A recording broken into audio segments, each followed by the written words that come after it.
जय हिंद फ्रेंड्स, मेरा नाम है Pushpendra Yadav.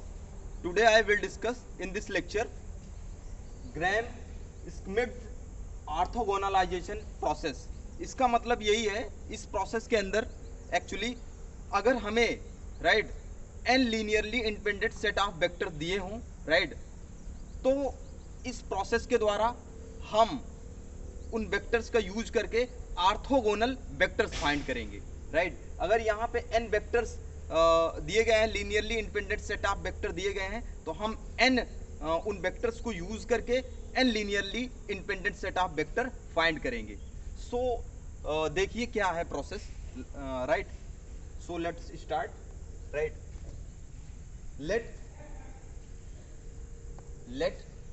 Late x1 x2 x3 right dot xn be n linearly independent set right। Independent क्या है? Set of vectors. ये क्या है? x1 x2 x3 dot xn भी n linearly independent set of vectors हैं। मान लो in Euclidean space, because we can study in this chapter inner product space right, in R n right. R n Euclidean space के अंदर है ये set of linearly independent of vector. Now we construct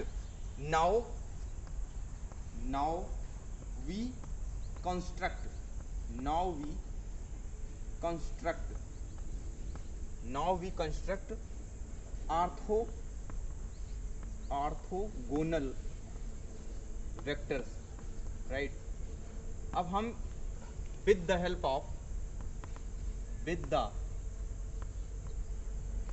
of given vectors right, given in vectors का use करके right हम क्या करें, construct करेंगे ऑर्थोगोनल वेक्टर राइट। उसको हम y1 y2 y3 इस तरह से डॉट y इन सिंबल से डिनोट करेंगे राइट। बिकॉज जो गिवन वेक्टर है हमने उसको x1 x2 इस सिंबल से डिनोट किया है।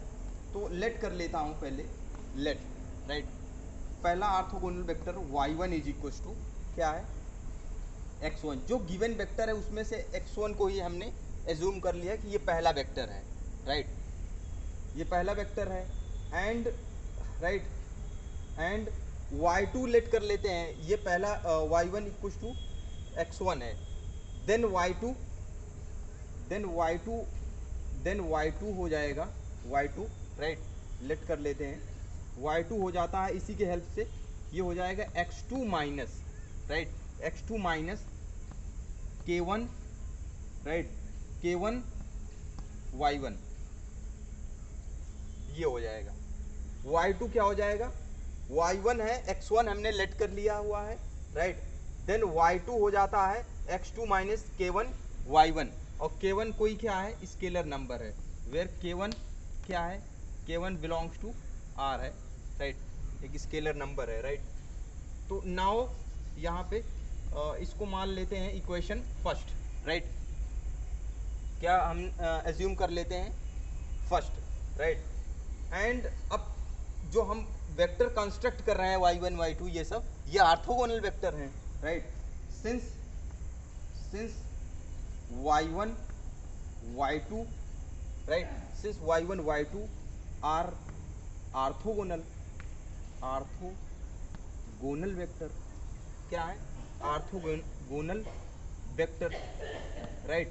तो इसका अगर y1 if y1 y2 are orthogonal vectors, then y1 y2 का IPS इनर प्रोडक्ट स्पेस 0 होगा।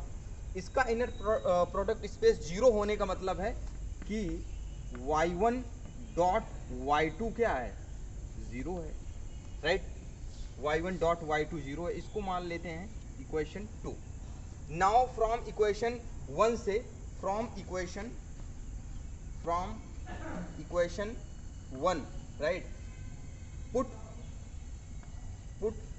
y2 in 2। तो यहाँ से y2 की वैल्यू हम इसके अंदर पुट करेंगे फ्रॉम इक्वेशन 1 से। तो क्या हो जाएगा ये, राइट, y1 डॉट y2 की वैल्यू क्या है, x2 minus k1, right, k1 y1 is equal to 0, right. So देखिए यहाँ पे अब इसके साथ में डॉट प्रोडक्ट ले लीजिए, y1 dot x2 minus y1 का इसके साथ में लेंगे, k1 कांस्टेंट है, k1 y1 dot y1 equal to 0। और हम जानते हैं y1 डॉट, अब इसको हम इनर प्रोडक्ट स्पेस के सिंबलाइज करेंगे IPS में, तो ये हो जाता है y1 IPS x2, राइट, ये माइनस k1, और y1 डॉट y1 का मतलब होता है नॉर्म y1 का square is equal to 0, right, क्या हो जाता है 0, राइट। सो देखिए ये क्या हो जाएगा, अब नाउ यहाँ से हम k1 की वैल्यू फाइंड कर लेंगे, राइट। k1 की वैल्यू क्या आएगी, y1 IPS y1 x2 upon norm y1 का स्क्वायर हो जाएगा, राइट। अब ये k1 की वैल्यू जो है इसको मान ले अगर 3, राइट, तो देन इस वैल्यू को हम कहाँ पे यूज़ करेंगे, इस वैल्यू को हम यूज़ कर देंगे अब k1, तो हमें y2 निकल जाएगा, राइट। अगर k1 की वैल्यू इसके अंदर हम पुट कर दें 1 के अंदर, तो हमें किसकी वैल्यू मिल जाएगी, y2 की वैल्यू मिल जाएगी। y1 तो ये है, राइट, दिस इज y2, तो y2 के अंदर पुट कर देते हैं, now, right, now put, right, k1 इन किसके अंदर, इक्वेशन फर्स्ट, राइट, इन 1 में पुट करेंगे, तो देखिए y2 की वैल्यू क्या हो जाएगी, y2 इज इक्वल्स टू क्या आ जाएगा, x2 माइनस ये आ जाएगा IPS inner product space y1 upon x2, right. यहाँ पे हो जाएगा क्या है, ऑलरेडी वहाँ पे y1 है, y1, और ये क्या है नीचे नॉर्म y1 का स्क्वायर आ जाएगा, right. This is the value of किसकी वैल्यू है, this is y2, right, this is the value of y2, right. Now अब हम वेक्टर 3 फाइंड करेंगे, y3 फाइंड करेंगे, राइट। तो उसको भी लेट पहले कर लेते हैं, right, let y3 is equals to, right. अब y3 के लिए हम x3 से माइनस करेंगे, जैसे y2 के लिए x2 से, राइट। हम बेसिकली इन वेक्टर्स को यूज करके ही इसको हम कंस्ट्रक्ट कर रहे हैं।